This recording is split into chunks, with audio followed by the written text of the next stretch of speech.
Wilhelm, Reinhard, Heinkel, all of them tasked with the hardest of duties that you could potentially have, having to take out another family member. Reinhard more specifically, as he's the one dealing the finishing blow. Of course, having to draw upon of his sword for the first time, which is all good and fun. Maybe not for Teresia, but at the same time for us, maybe as viewers. And they kind of get that out of the way. So where do we head now, right? We have 2 battles left, realistically, to fight. We have to still defeat Lust.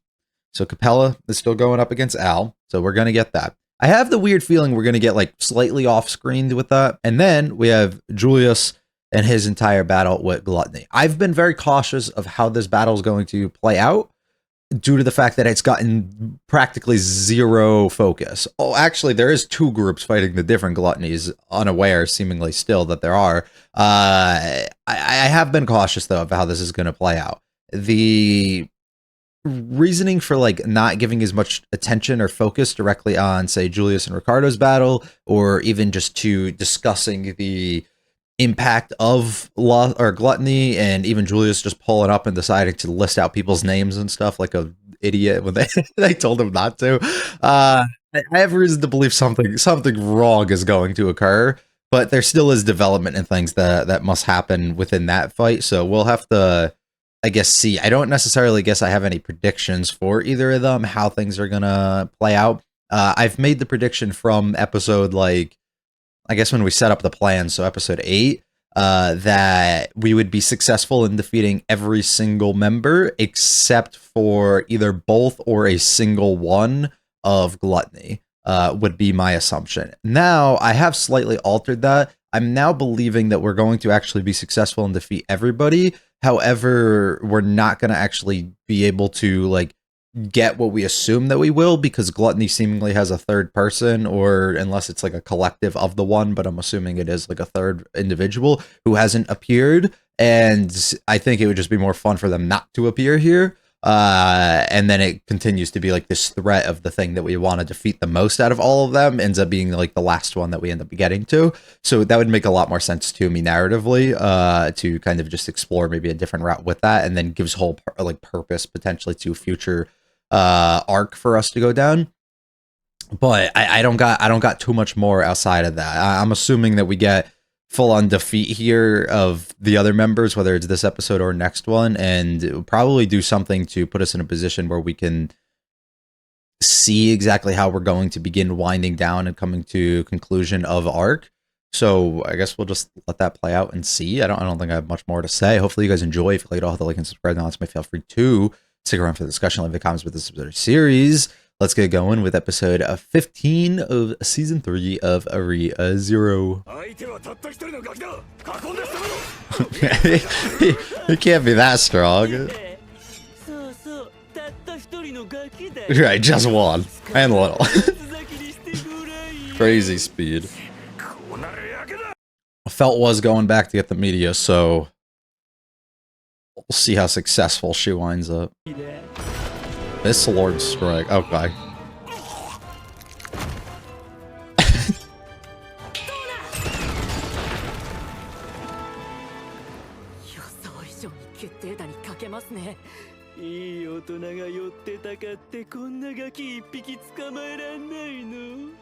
How confident can you be? Yeah, come on.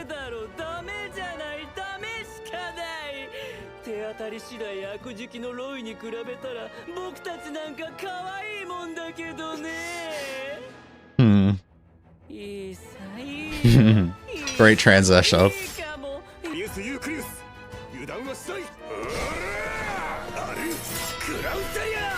Such a cool attack. The colors are just so fun.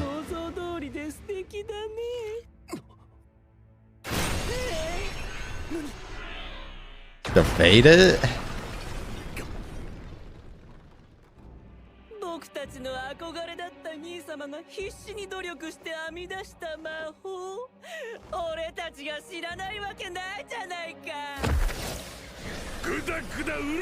Channeling our Joshua.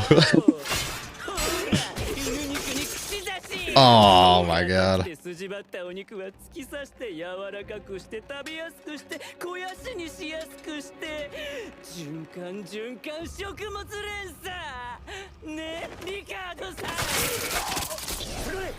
Knowing of the name. はいその連携僕たちお見通しでした血の諦めてた世界ああずるいずるい I hate their face so much. Yeah, very creepy. 君は血が止まるまでおとなしくしていたまえ。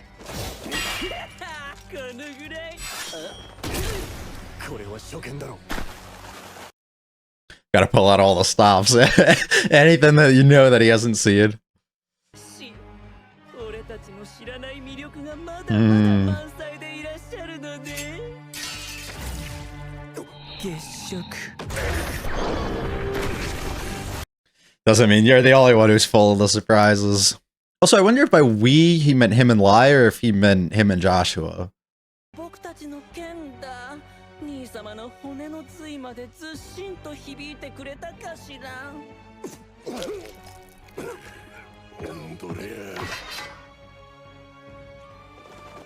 おかえりご飯にするごちそうにする Who are you taking the role of?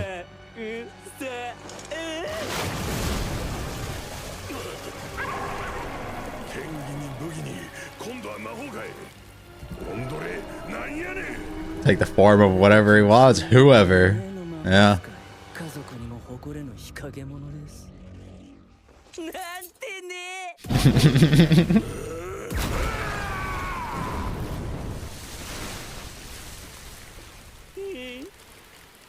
わおすごい Wow. しのがれたのって久しぶりじゃない覚えているかい子供の頃を病気がちな僕たちが調子を崩して兄様に庭の木になったリンガをねだった時のことをまだ俺た I like being able to get some backstory through a different enemy like this.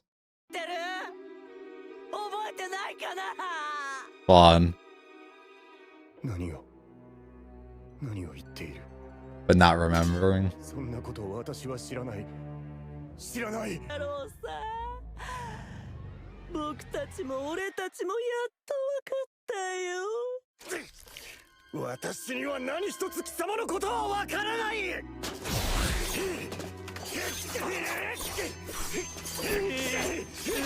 我がつぼみたちよ、許せ。これで最後 Or だ。 enraged him. I don't know about all this. 兄様はリンガを取ってくれただから僕たちは兄様が憎かったのさ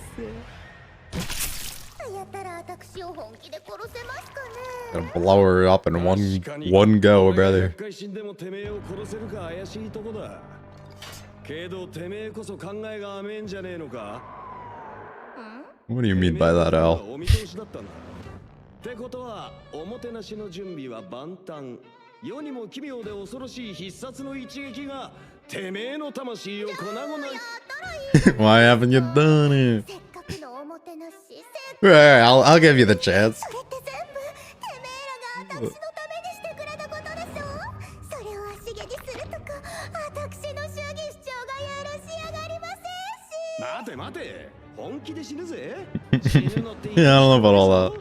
初めてだったらなおさらだやめとけよ初体験は本当に大事な時まで取っとけってわざわざ下品な言葉に合わせてくれるなんて私を思ってくれてるのねそうじゃなく私を騙す嘘だってんだろ絶対に許さねえんですけど Ew.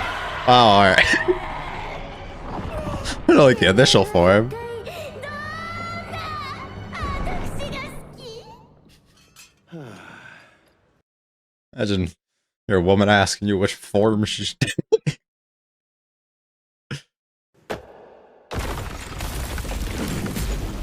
本当に罠がてめえのこと考えて一生懸命準備したよ普通に愛じゃなくて敵で。 Gave you a chance. やだ、私ダメだなんて。これ絶対愛じゃねえですか？ I would disagree on that. But perfectly intact still. I wonder if we'll utilize that as a victory declaration at some point. 自意識過剰だな。後で俺の顔がみんなの話題になったらと思うと気が気じゃねえ。猫耳のおね兄ちゃんは。ご心配 So what? 平気だよ。 That's a description, alright. 下敷きになったな間違いねえよ。ただそのまま死んでくれたなんて。 Yeah, probably that. アナスタシア様の魔法で顔が吹っ飛んでもピンピンしてたくらいだし。魔法？戦えないってお話だったのに人が悪いよね。ちょっと何？冗談やったら笑えんのやけど。アルさんどないしたん？どうしたもこうしたもねえよ。アナスタシア方針ができねえはずのことをした。Ah. 何を企んでやがる。いい加減にして何なのこれは。おいおい、何のつもりだよ。今味方同士で言い争ってる場合じゃないってわからない。 Couldn't realize what's going on, Felix. 終わってない。喧嘩してる暇なんて。分かったから危ねえ真似すんな。なんだ。 Just to confirm. Okay.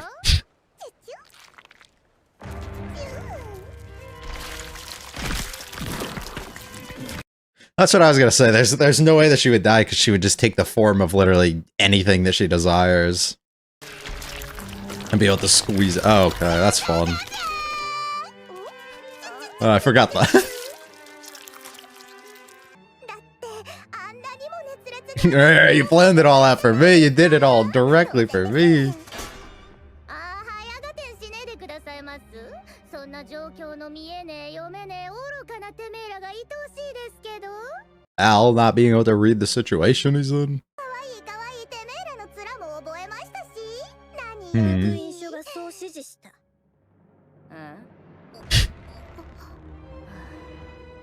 指示なんて言われると私が本の言いなりみてえで気に食わねえんですけど。 I might be reading it, but I ain't.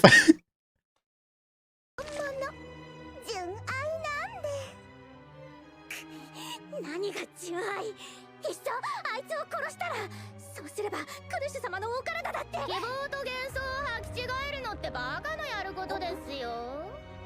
私と竜の血は別問題。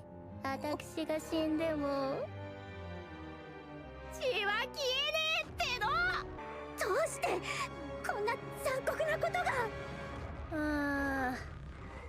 死体で遊ぶのなんて遅い。 Right, it wasn't told I can't. It's not against the rules. Alright, back to it, Al.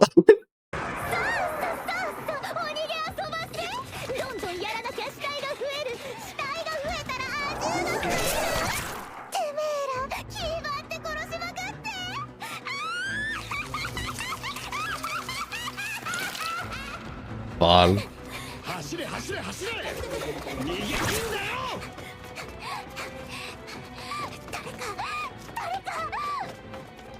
Sir Reinhard? Alright. Perfect. フェリス、君の声ちゃんと聞こえたよ。 Not in the greatest of moods.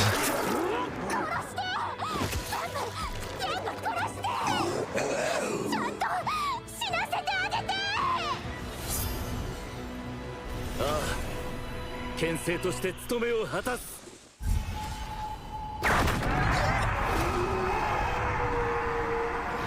This is how Aura is. Thank God, holy fuck. 俺はラインハルトのとこで庭師のじいさんに鍛えられたからわかる。あいつの動きは才能じゃねえ。長年鍛えたやつの動きだ。鍛えた動き。あの若さで。 They were inherited in a way. 大罪試験。まさか食べた相手を。 Yeah. 今の反応からして僕たちの種は割れちゃったってことかね。さあ、What do you mean by that? That's a great job, Otto. 痛い目見る前に商人なんてやめたらどうかな。ヒックス・ハルトマン。Ooh. ダイナさん、あそこで倒れているのは。Just show it right in front of them. Well, this is what we're doing, by the way. Alright. あの人は誰ですか？誰なんですか？わからない。見たこともない顔だ。見たこともないはずだ。滑稽だな、ダイナス。At least they tried. At least they tried, you know? こんな言い方されたら傷ついちまうだろ。お前どこでそれを。俺たちはお前の頑張りを知ってるよ。We know all there is to know. And now, how do you fight someone who knows everything that you'll do too? 運が悪かっただけさ。黙れ黙れ黙れ。お前が俺の何を知ってる。この腐れ毛道が。That wasn't the right choice, brother. くらいそのものの技術を習得する。Or at least a knowledge of how they do their skills. 強い感情ってのはいいよね。芳醇だ。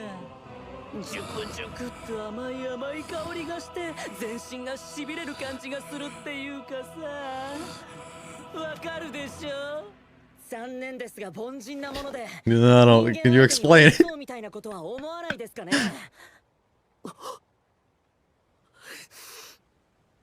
皆さんにお願いが。 What did you realize? Okay, yeah. I can't figure out what we're doing if they don't know. ここまで僕たちに反撃を許したことすら、あなたにとっては食事の準備を整えるための配膳みたいなもの。 That would make sense. And gives plenty of time to obtain any knowledge if needed. To take it from them. 自分可愛さと思われるの承知で言いません。僕の名前を呼ぶのは絶対に。悪いな兄ちゃん。そもそも俺は兄ちゃんの名前とか知らねえわ。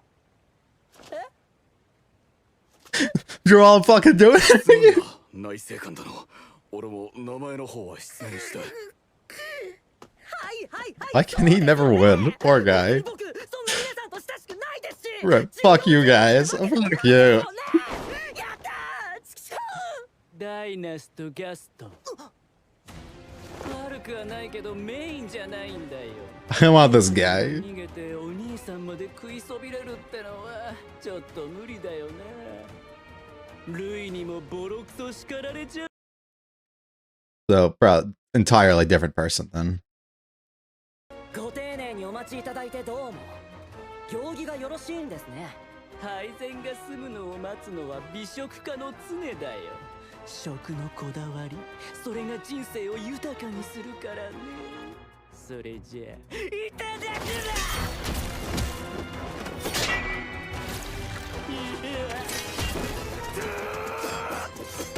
See, he's the most scary out of all of them today. That's Gluttony.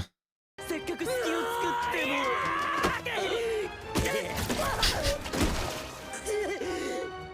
何事も適材適所。誰にだって食卓に上がる順序ってもんがあるだろう、お兄さん。それを無視しちゃ台無しだとでも。 Can't take you first. That's a fun way to exploit it.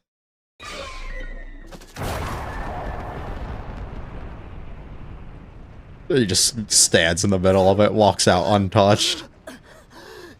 今回も不意打ちになったはずですか。 Only a few seconds.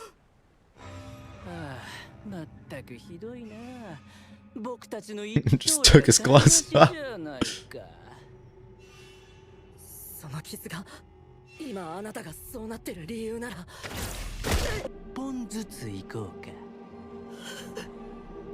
いただきます。まだ全員テーブルについてないのに食事を始めるなんて。 How the fuck did she wake 礼儀 up? 知らずなやつなのよ。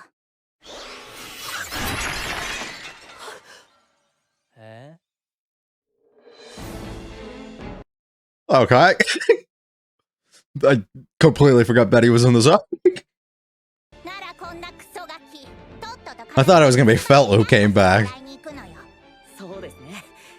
助かりました、ベア。 No. どうしてベアトリス様が外を出歩いていらっしゃるんですか？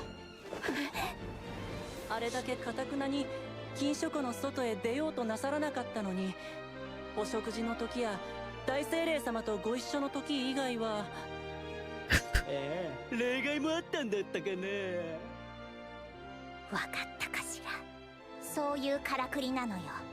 お前、自分の中にどれだけの人間を溜め込んでいる Probably の a かしら。 disgusting amount. まさかロズワール・エル・メイザース辺境伯が使用人筆頭。 There we go. 今はただ一人の愛しい人、いずれ英雄となる我が最愛の人、夏木マルの改造人 But だったかな。この暴食の滞在司教ライバテンカイドスをさ。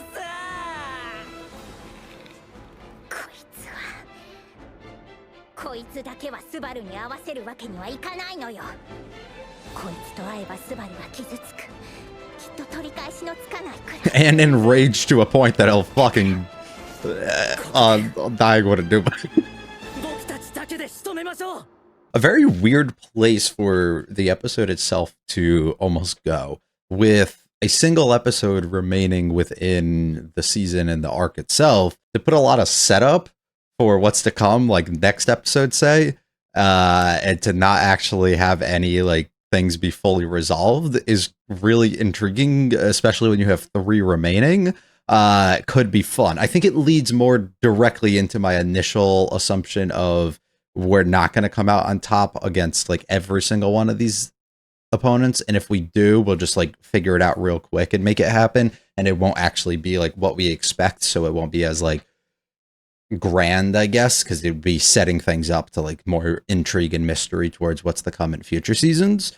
So it could be really fun, I guess, going in that sort of direction. But I'm just trying to think back to like, say, season 1 or even season 2, the closing essentially of where each of those arcs kind of ended, or seasons, I guess, because I know seasons 1 was a little weird with the ending and stuff.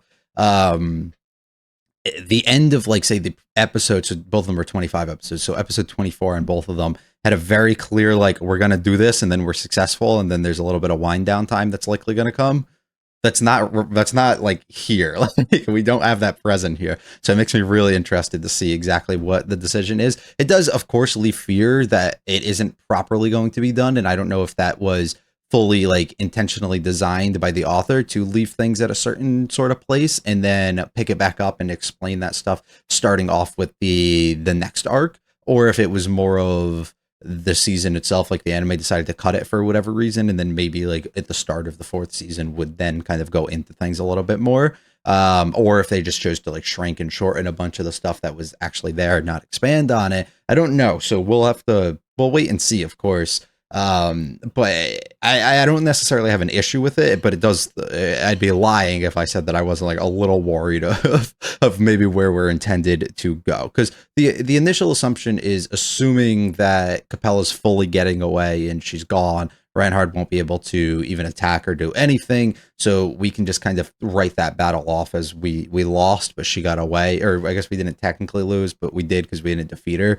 So she gets away, so we can just kind of wipe that one clean. And then we have both of the gluttonies that we have to go against, who are both in the middle of their battle, who one of them seemingly has the setup of the new arrival of somebody to fully complete it with a lie, but on Roy's end, we weren't put in a position where it was like, yeah, that's probably going to happen directly here, and they fully figured out like everything that they need to do to defeat him, which does leave me a little cautious, I guess, on that front, but it might give more time for like Reinhardt or somebody to go and show up after defeating all of these others, you know, the demi beasts and stuff that they're kind of going against. So, or that he's going against. So I guess there is the hints towards like we could directly kind of close a lot of these things. But you have to look at it from like the perspective of this is a scenario where it would be a lot of significance for regaining of memories potentially for Krush and for Rem becoming a being again. So to fit that within the next episode on top of wrapping up 2 to 3 fights depending on the Capella situation. I don't know. I don't think there's time for that. You know what I mean? So I think you have to look at it from it probably isn't intended for us to kind of come out on top or really wrap things up in a really clean way here. So I'm just going to go into the next episode, I think more so assuming that that's the route. That's what's been presented to us, at least that would make enough sense with the knowledge. Like, this is all also operating under the knowledge of the next episode being the last, right? If you didn't know that and you were assuming that you had like 20 something or whatever, this could go anywhere from here, right? But using that prior knowledge of like, it's going to end here, we have to be kind of aware that the story can only go in so many sort of directions without you just stopping things either in the middle of it, which they're not going to do, or just not having like a really like clean, proper conclusion, which honestly would be more so welcomed, as season 1's ending was more proper conclusion, whereas season 2 also was. So getting that like maybe not here would be relatively fun to maybe change up the flow a little bit, so you can't just kind of come out of each arc and just be like full success, full sweep, everything went our way, massive improvements on everybody's end and development, and we're good to go, into the future. And then now we have to like think of something completely from the start. So this could be realistically fun to end things in a way that like perfectly sets up where we're already going to head without actually maybe making that known in a way. There's a couple specifics that I want to talk about. I don't think there's too much. So we'll go through the episode instead here. We get some fun fight stuff, of course, and we flash between all 3 different ones, which is excellent. The gluttonies are so fun to me. I love them. They're my favorites, I think, on screen so far. I think all the characters are enjoyable. So Capella's my favorite on screen, I would say, just because she's massively entertaining. But the gluttonies are my favorite in the sense of like, they're really entertaining, and I feel fear in a way because they're more difficult, I think, than the others in a way to defeat. Regulus was the one I was assuming would be the hardest for that defeat, but his ability and everything didn't really, like, even when explained, wasn't something like, oh, what the fuck, like, there's no way that we can get around this or we can't do anything. Like, the gluttonies are really fun. Their abilities more interesting to me, and the fact that everybody has to be so cautious and on their toes kind of around them to not expose anything of themselves, and also unaware of who they've devoured and what they're aware of themselves to potentially do is great. And it also makes a very challenging task for the people that have been taken, like the assumed Joshua here, where in Julius's situation, he's unable to do certain attacks and certain things that his brother was fully aware of. So he has to alter his own fighting style and everything to kind of fit that, so he doesn't end up like losing, I guess, here directly to Roy, because he's aware of like literally what every move he's potentially going to do. So it's really fun, and I just love, I think their ability is one of those just really OP, like copy cheating ability type of things, and it's just so fun. And being able to switch the personalities to take things to get under their skin and play a different level of like this psychological game with their opponent is so intriguing to me. So I'm very excited. We saw him take on like 3 or 4 different personas himself, just each of them throughout this episode. So my question also is, it's not really explained. I don't think it was. If it was, my bad. I don't know if they share like a consciousness in a way. Like, so if we know Lai has taken over or has devoured Rem, right? So Lai is capable of that, which is what we get to see at the end of the episode. Does that mean Roy is also capable? And all at the same time, does that also mean Rui's capable? Or is it a scenario where each of them are capable of their own things, but split beings, and then Rui contains like a sort of thing at the top almost, like that connects to each of them? Or is that not the case and they all just operate on their own sort of thing? I'm placing Rui on this higher standard due to the fact that like these two seem to be almost scared of them. So I'm uncertain in a way of like if there's a hierarchy and something, and they're just like a kind of the beings that go out and do like the dirty work and everything, but still hold some sort of ability, or if all 3 of them just operate on the exact same playing field, but for whatever reason, that's like the boss in their eyes. I don't know. But I'd be interested to know, because that would just also be very beneficial to each of them if only one of them has to actually take part of and actually like defeat or devour somebody to obtain one of these things, because either of them could realistically use it then. So it would make a lot more, it'd be more convenient, I guess, is the thing for each of them. But it'd be fun to know like who exactly is aware of what. and just super fun, just saying things and doing everything that they can to get under the skin of these other people, enrage them, and get them to enact in something that they realistically wouldn't. Force a reaction that the calm natured Julius that we typically get turns into like this completely angry being of not being able to remember the scenario of anything in regards to his brother or whatever, and then noticing that somebody else is fully, capable of an ability or something that they shouldn't, or capable of knowing the ability of something that they really shouldn't. I think turning like water or fire or whatever into like dragons or tigers or whatever beings that they openly choose to at like any time is always the most fun design choices. Absolutely love that. Just going back to the memory. It's fun too to note that there was this memory, because it seemed like all the times that we explained it in a way with Rem, she wasn't aware of the abilities at all. Like the other members, like our other characters, didn't remember that situation at all. Whereas Julius, he seems to remember the situation, but can't remember the person within it. So I wonder why that is, or if it's just like sometimes things change, sometimes things don't, depending on the person kind of involved or depending on the scenario and stuff. I don't know. Julius with a massive blow that we don't get to see come here, unless this is like the finishing thing, but his reaction doesn't scream to me that this is the end at all. Al Capella is really fun. Al, try not to be suspicious. Will never not be. Even if I die 100 deaths, I'm not sure if I could ever kill you. I don't know if he means more in the, it's a saying, right? That's what we've gotten a lot out of Al, is the things he says are like they're sayings that people say. At the same time, does he mean this though? Like, this is what I don't know. This is what makes him so interesting, is I feel like everything he says could also just actually mean what he's saying, right? And when you add it on top of the stuff that he says a little bit later on, and he goes into like, what was it? I don't know. I passed it. He mentioned something about like knowing that she was going to be here and being like prepped for it and having something and like almost reliving this and kind of having this knowledge and this awareness, which of course we end up getting a little bit later with understanding of Anastasia and her abilities and what she's capable of, and almost putting like complete question directly into that in a way, and already having this place rigged and like pre-set up and being prepared fully for the fight. Like there's so many things that it seems like he's already like relived this or like experienced this prior, or has already like seen into like what was actually to come and kind of game plan directly around that. So why exactly, or what exactly he's still capable of, I'm really curious. It's weird. He just continuously decides to be so suspicious with any and everything that he says, though. Capella's a treat to have on screen. I love her shifting between her characters and different animals and whatever that she wants. Viewing it as pure love for the thing that he's doing here. I wonder if this shot was more of just to showcase that it is still set up and that it didn't crumble even in everything that's going on.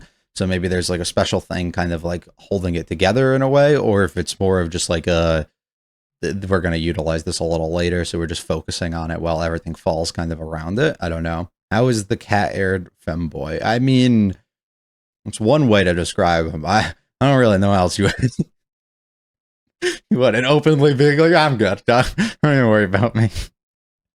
It was great. Being aware at least to also not assume that she's already dead, like not that stupid thing that we're typically used to with, a lot of characters in different series and stuff, like being alert that she'll probably come back at some point. Well, her face right off with magic, you shouldn't be allowed to do that.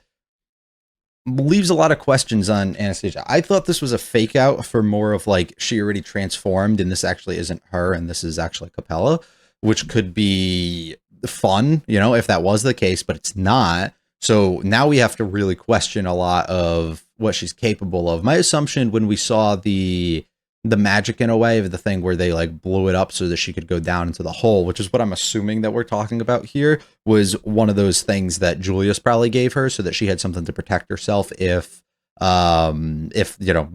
anything kind of arose, so she could at least utilize something. That would be my guess. I don't know if you have to have like a compatibility in a way to be able to obtain or to be able to use that, but I'd assume that's probably not the case, and literally any or everybody could probably do that, especially if given. So if that is the case, then maybe that's the only reason he's really suspicious here, and there's not too much more to read into, just because he's not fully like aware, wasn't made aware of this prior. But the more intriguing thing also comes from like, why is he reacting the way that he is? Why does he like know, first of all, anything like realistically about her? Is it more of the magic stuff is something that he's kind of just done his work and notes like all these people that Priscilla's kind of going up against and needs to know like every little detail in a way about them? Or maybe she's done this and he's kind of just listened and figured all this stuff out. So it's a little suspicious when you say that she's capable of something that she's not. So already on guard of somebody like Capella, maybe we have to be a little cautious of her and what she's potentially up to. Also, all the stuff that we've kind of figured out already with her and Al being like as suspicious as they are throughout all of this. As one sus person, you'd probably be sus of somebody else too, who's equally like up to some shit like you are. I don't know. I don't know exactly, or if it's more of like he literally is what he's saying before, and like his preparation came from him having this prior knowledge and understanding of these things through whatever an ability or something potentially is, and he's able to like pick up on the fact that she isn't supposed to have this, or as far as he's been told or made aware that's the case, but she actually has more things than is being let on, and now he's really confused for who she is or why she's capable of this. I don't know. There's lots of, I guess, mystery and stuff around it. My mind immediately goes to like when he does this to draw the blood to almost like verify you are who you say you are. It's not coming out purple or like anything too. It's like are you sticking up for this person because you're like some other being that's working against them, and I should be maybe more so cautious a little bit of you? Or is it also just I was placing that sus, like he was feeling how I was in a way of like, oh shit, this could be like literally Capella right in front of me saying all of this stuff. So he just wants to make sure that like Felix in this situation might not be either, and like something could have gotten transferred or whatever. I don't know. The rat's all making her up, and I love how missing one just so she's able to get the eyes back and end up making her herself. But she's gotten literally any and everything that she needs, and there's no point for her to continue onwards and fight. She has the names and she has the vision and just like understands who all these people kind of already are, so it's all stuck in that head. So that's all she needs. The gospel thing and her being ordered and them talking, I don't know exactly like the direct anger she gets. Is it more of she just doesn't like being told she's doing things like for somebody else or operating and doing things that isn't under her own kind of agenda in a way? Or maybe there's a little something else. I don't know fully. I was a little confused because there was like a massive reaction from everybody like when she was bringing this out, and also like a kind of disgust from her that they would even assume that she would be doing this for like the purpose or following the orders in a way of somebody else as opposed to doing things directly on her own. And Felix has to find out here that's not what happens. It doesn't matter. The blood operates completely separate from her, so it's not going to be like gluttony where we kill them and then all the effects naturally kind of go away, or even we've seen with like Regulus and all the things that he's done, and when Pandora snapped him away, everything that happened to Fortuna and in Betelgeuse went away. It doesn't seem like that's going to happen, so her and Subaru are probably going to be stuck with whatever they have for the longest of times, unless they're able to discover or figure something out in the time off between probably the end of the season to going forward to kind of cure them and free them of that. But I don't know. Nobody ever told me not to play with corpses, so I just gotta do it. And she sends a bunch of them after, likely escaping fully at the same time on herself. And we call for some help, and here comes somebody who doesn't seem to be overall happy to take on his role, of course, after what he just had to go through, but he still has a job of what he needs to do. And he's here to protect and help y'all with anything that you need, because, of course, you called for. And then the whole back end focuses around the lie and everybody that we're going against. I'm assuming Hicks is just the guy that he kills here, and he takes his stuff, unless it's something else and I'm not reading enough into it, but that'd be my assumption is that's this guy. And then that because of it, he's able to gain the understanding of the other members and anybody else and like things that he was kind of aware of. Would make enough sense. But we spend the entire second half here just kind of explaining the abilities, which to me kind of was already apparent based on what was visually showcased to us. But they're full on capable of taking over and utilizing the abilities of anybody who they've kind of consumed in a way, as well as erasing memories and just taking their name and everything else too. So fun. It's a really cool ability. It's really entertaining to actually see unfold, and I really enjoy it. I do wonder, they do have this, so they gain the abilities, and Capella herself is somebody who can force like or take form of like different people and like create corpses in a way like that. So I wonder if there was some sort of combination of abilities and things that went on between the two of them that kind of constructed of what we ended up getting out of Kurgan and Teresa coming back from whatever that forbidden magic that they talked about was, or if that's somebody else who was kind of utilizing and doing that, or if maybe it's just one of them or something. But I do wonder, because it is kind of a combination of what the two of them are, is he's able to take on the abilities and actually like learn and import all that, while she's just able to like make the physical form. So I do wonder if like she's creating physical form and he's infusing it in a way with like his own memories and stuff of that, and giving that to that person to create like a being that's technically still not a being in a way. I don't know.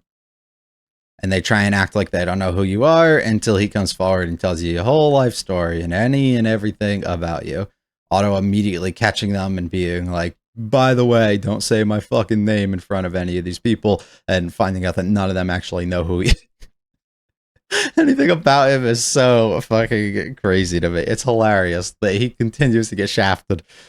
Poor guy. He doesn't deserve it, but I love it. I also like the explanation for why Lai's going to be acting the way that he is. It's a thing that they've done consistently with a lot of the villains within this show, which I've really enjoyed a lot. It more so comes from other series will typically just have somebody like rant and dialogue a lot or do something, and it doesn't really make much sense. It's like, why are you not fucking attacking? Why are you not doing this, right? But in this, it makes a lot of sense. We had somebody like Regulus who gets explained, and he loves to monologue, and he's so like arrogant. So of course he's going to continuously do that and make these boasts and everything before actually just going out of his way and fighting, and he doesn't really want to do any of that. Whereas now we get another situation with the gluttonies, and of course they're going to go out of their way, and they're going to treat the entire situation of like enemies and stuff that they're going against as like this meal. So you're gonna have your starters, you're gonna have the easy ones, the quick digestible ones, the ones not really to worry about or pay too much attention for, and then you're either gonna set up dudes like Otto and the big ones that you really like care about as your main course, or maybe a dessert, like something to kind of top it off that you could enjoy too.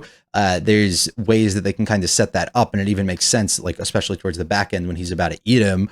Or you assume that he is, and he's like, let's take this finger by finger, as opposed to just like completely devouring him or something, like savoring every last bit of this thing that you view to be worthy in some sort of way of that actual meal that you're taking on. And I think that's a really cool way to openly display like how we're building up these characters, instead of just being like, yeah, he's just weird, so he doesn't want to like kill you right away and he wants to torment you or something. But instead it's like, and I mean, we even do the same thing with Capella and like give a little bit of understanding to her too. So I think it's just a cool way to full on be able to explain that. It's also fun too when we end up taking Rem's form at some point later in the episode, and it more so comes from like, I'm pretty sure Otto, we found him, or Ricardo was the one who found him, right, in that last timeline, and that's where we ended up getting him. So he never actually met Rem, so he has no knowledge of her outside of like her name by Subaru, but like outside of that, like he never met her, so she doesn't have knowledge of him, I should say. So that's why like Lai doesn't still able to pick up on her, which is really cool.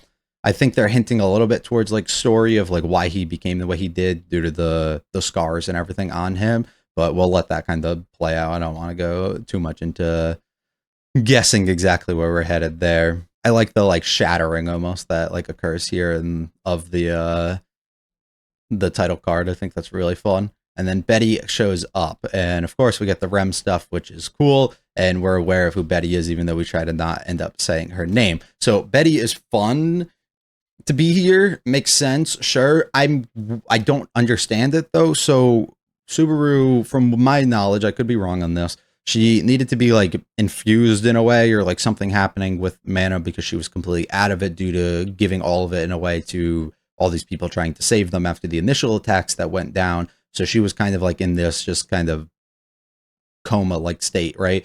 So if she's just stuck and she can't do anything, what do we do? Like, how do we get out of that? I assumed it was something where Subaru had to come and like kind of do something to be able to allow that to happen, like transfer stuff in a way back directly towards her. But he loses a bunch of that when he used his unseen hand, so it would make it even harder, right? So if that were to be the case, he could probably, I guess, in the meantime here, have immediately gone back and found Betty and be able to woke her up to help anybody else out. could make sense, but I feel like that's something that should take a little bit longer. So maybe she's capable of something else, or maybe somebody else came out of their way and did something and did it. I wonder if like Reinhardt or somebody could actually like do something, because he's literally Mr. Mana himself. So like I wonder if that could be the case. I don't really know. I think that I'm really like questioning though exactly how she was able to wake up here. So I guess I don't know. Hopefully they full on explain it. It's a fun, intriguing setup for what's to come, but with an episode left, it leaves me realistically concerned about what the plan is and how exactly they're going to do this. So if I made guesses now, it would more so be, I think Betty's successful in whatever she does and we defeat Lai. I think Julius probably fails with his Roy defeat, but maybe somebody comes over and is able to do it, and Capella kind of flees. So there's a chance that maybe just one of them get out of this, but then we still have Rui. So I don't think anything that we do to these gluttonies will actually kind of free that up. And I think that actually will explain my question earlier of, do they transfer, like, do they share kind of the same mind in a way? Because if we defeat Lai and Rem is unable to like kind of retain or regain her stuff or wake back up, that just means that the others kind of share it, or it transfers immediately to one of the other ones when they pass. So that would make a lot of sense to me, though. We could also play around with like Lai dies and then it throws somebody like Roy off of his game, and then it gives an opening for Ricardo and Julius. I think like is it typically a thing that you see with like duo fights and stuff. I think that could be something that like they share like a internal sort of thing, like similar to Rem and Ram have their sense together in a way. So maybe it's something along that line too. We'll have to see though. Hopefully you enjoyed though. If you like and subscribe now to me, feel free to check out the video and channel in the comments with the Zota series. We'll be back for the 16th and final episode of the 3rd season next week. I hope you guys have a fantastic one though. Peace.